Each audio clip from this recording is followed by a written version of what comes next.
किया वादा पूरा किया सम्राट चौधरी ने, मुंगेर का बेटा बना सीएम।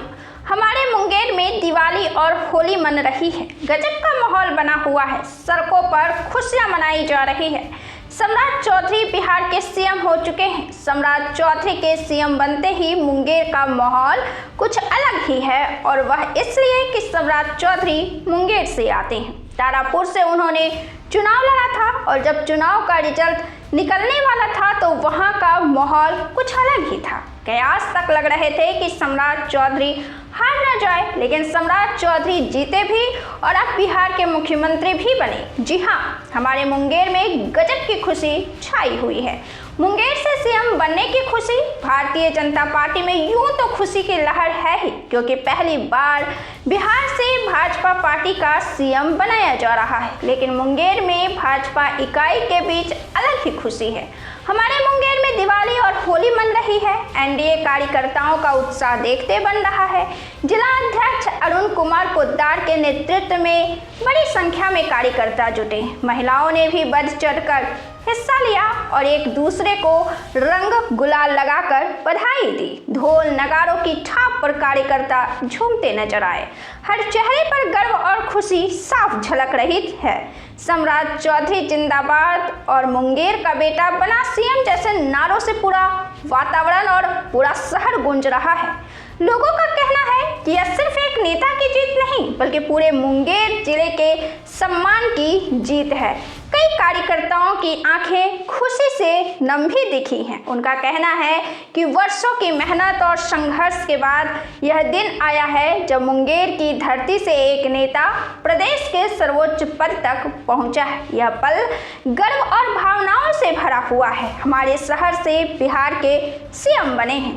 तारापुर की गलियों में गुल्लू नाम से बुलाया जाने वाला लड़का आज बिहार की राजनीति में सम्राट बनकर उभरा है। यह केवल नाम बदलने तक की कहानी नहीं है, यह कहानी है प्रचंड संकल्प शक्ति की। उस प्रचंड संकल्प शक्ति की जिसके सहारे सम्राट चौधरी ने आज बिहार के सीएम कुर्सी ही नहीं हासिल की, बल्कि ऐतिहासिक नाम भी बन चुके हैं। आजादी के बाद पहली बार बिहार को 2026 में भाजपा का मुख्यमंत्री मिला और वे नाम है मुख्यमंत्री सम्राट चौधरी। सच है कि सम्राट चौधरी को राजनीतिक विरासत हासिल हुई है, लेकिन इसके बावजूद भी कोई सीएम की कुर्सी तक पहुंच जाए यह आवश्यक नहीं। सम्राट चौधरी की प्रतिज्ञा ने ही बिहार में उन्हें मुख्यमंत्री बनाने का काम किया है। इसका विश्लेषण हम इस वीडियो में आगे करेंगे। सम्राट चौधरी के पिता भी राजनीति में रहे।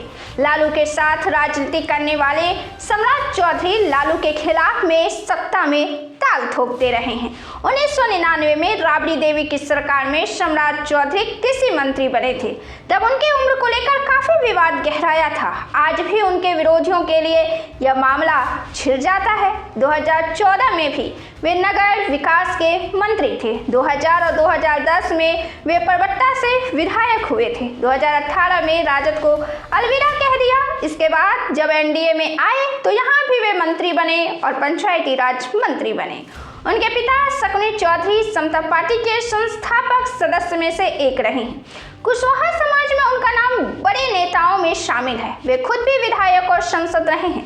उनके पिता सेना से रिटायर होने पर राजनीति में आए थे। उनका नजदीकी संबंध नीतीश कुमार से भी रहा और वे राजद में भी रहे, लेकिन फिर राजद से टकराव भी हुए।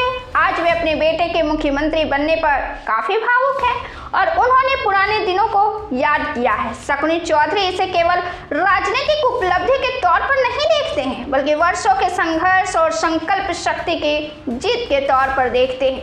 वे कहते हैं कि सम्राट चौधरी में शुरू से ही नेतृत्व करने की अद्भुत क्षमता रही है। वे विरोधियों को भी अपना बना लेने का हुनर रखते हैं। शकुनी चौधरी उन दिनों को याद करते हुए कहते हैं कि उसने मुझसे कहा था कि पापा आप मुख्यमंत्री नहीं बन पाए, लेकिन मैं बनकर दिखाऊंगा। आज उसका कहना सच हुआ। राजनीतिक विरासत के साथ ही साथ सम्राट चौधरी सियासत की मौजूदा दौर की सबसे मजबूत मापदंड जातीय समीकरण में भी फिट बैठते हैं। उनके मुख्यमंत्री बनने के पीछे जातीय समीकरण की भी बहुत बड़ी भूमिका है। वे ओबीसी समुदाय से आते हैं, वे कोयरी वर्ग से आते हैं। नीतीश कुमार भी इसी वर्ग से हैं। बिहार में भाजपा की राजनीति लवकुश में सिंधमारी से ही शुरू हुई थी और इसके लिए सम्राट चौधरी फिट चेहरा थे। साथ ही सम्राट चौधरी ने पार्टी के लिए वह सब कुछ करने में आगे रहे जो एक पार्टी समर्पित कार्यकर्ता से उम्मीद करती है, चाहती है। नीतीश कुमार के साथ सुशील मोदी भी थे, वे भी भाजपा के ही उप मुख्यमंत्री थे। भाजपा उन्हीं के समय में नीतीश कुमार से सत्ता हासिल करना चाहती थी, लेकिन दोनों की जोड़ी भाई भाई की जोड़ी थी। सुशील मोदी भाजपा के लिए जितने समर्पित थे, वे अपने कर्तव्य और विचारधारा के प्रति भी उतने ही समर्पित थे। वे मानते थे कि एक उप मुख्यमंत्री का काम मुख्यमंत्री को सहयोग करना होता है और उनके साथ ताल कदम करना होता है। वे काफी कम ही नीतीश कुमार पर आक्रामक हुए थे। वह आक्रामकता भी लालू यादव से जुड़ी हुई थी। दरअसल बिहार में लालू यादव के शासन के अंत करने में सुशील मोदी की भूमिका सर्वश्रेष्ठ रही है। सम्राट चौधरी की छवि वैसी नहीं रही। वे नीतीश कुमार को सत्ता से हटाने के लिए मुरैठा बांधकर कई सालों तक बिहार में घूमे हैं। नीतीश कुमार के खिलाफ आक्रामक रुख रखे हैं और मुरैठा खोलने के 2 साल होते होते सीएम की कुर्सी हासिल भी कर ली। 2022 से सम्राट चौधरी को बीजेपी मुख्यमंत्री चेहरे के तौर पर तैयार कर रही थी। जब वे प्रदेश अध्यक्ष बने थे तभी से यह कयास और दावा तेज था कि अगले बिहार के सीएम वही बनेंगे। सम्राट चौधरी इस मामले में भी खास हैं कि वे आरएसएस के पृष्ठभूमि से नहीं आते हैं। पार्टी में आरएसएस की पृष्ठभूमि मजबूत मानी जाती है। सम्राट चौधरी भाषण देने में भी काफी माहिर है। बातचीत में अपना दबदबा बनाकर रखना राजनीति में उनके आगे बढ़ने के पीछे एक बड़ी वजह मानी जाती है।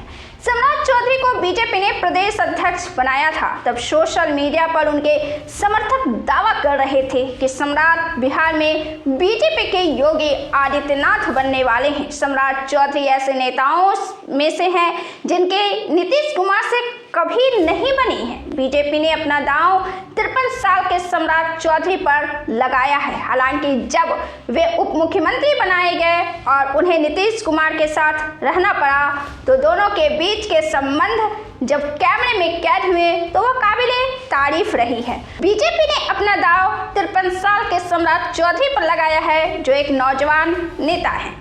बिहार में भाजपा लंबे रेस के घोड़े पर दांव लगाई है। यूपी में योगी आदित्यनाथ की लोकप्रियता अलग ही लेवल की है।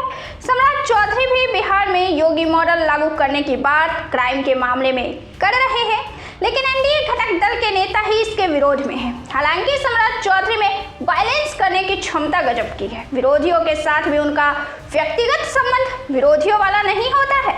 बिहार में खेती से जुड़ी ये जाति इतनी महत्वपूर्ण है कि खुद नीतीश कुमार ने पटना के गांधी मैदान में साल 1994 में लवकुश सम्मेलन किया था। नीतीश खुद कुर्मी जाति से आते हैं और इस कुर्मी कोयरी के एक मुश्त वोट करने का राजनीतिक मतलब समझते हैं और भाजपा पार्टी ने इसी पर निगाह शुरू से पैनी रखी। सम्राट चौधरी राजनीति के शिखर पर पहुंच चुके हैं, लेकिन उनकी जड़ें जमीन से जुड़ी हुई है। परिवार, समाज और राज्य के लोगों के प्रति उनका समर्पण ही उनकी असली ताकत है। पिता को पूरा विश्वास है कि उनका बेटा बिहार को नई ऊंचाइयों तक ले जाएगा। सम्राट चौधरी 4 भाइयों में तीसरे स्थान पर हैं। उनके बड़े भाई और एक बहन नहीं है अब इस दुनिया में। उनकी बड़ी बहन नीलम देवी उन्हें प्यार से गुल्लू कहकर बुलाती थी। धीरे धीरे यह नाम पूरे परिवार और आसपास के लोगों की जुबान पर चढ़ गया। हर कोई उन्हें गुल्लू के नाम से ही जानता था, लेकिन जैसे जैसे जिम्मेदारियां बढ़ी वे बड़े हुए। पिता सकनी चौधरी ने उनका नाम बदलकर सम्राट चौधरी रख दिया। यह सिर्फ नाम परिवर्तन नहीं था, बल्कि एक नए सफर और एक बड़े लक्ष्य की शुरुआत थी। आज भले ही पूरा बिहार उन्हें सम्राट के नाम से जानता है, लेकिन उनके भीतर आज भी वही सादगी और संवेदनशीलता है जो कभी गुल्लू में थी। यही सादगी उन्हें जनता के करीब लाती है। इस वीडियो में इतना ही। आप सम्राट चौधरी के बारे में क्या राय रखते हैं? अपना जवाब कमेंट बॉक्स में जरूर दें। वीडियो को लाइक करें, शेयर करें, चैनल को सब्सक्राइब करें। मैं हूं आनंदमयी। नमस्कार।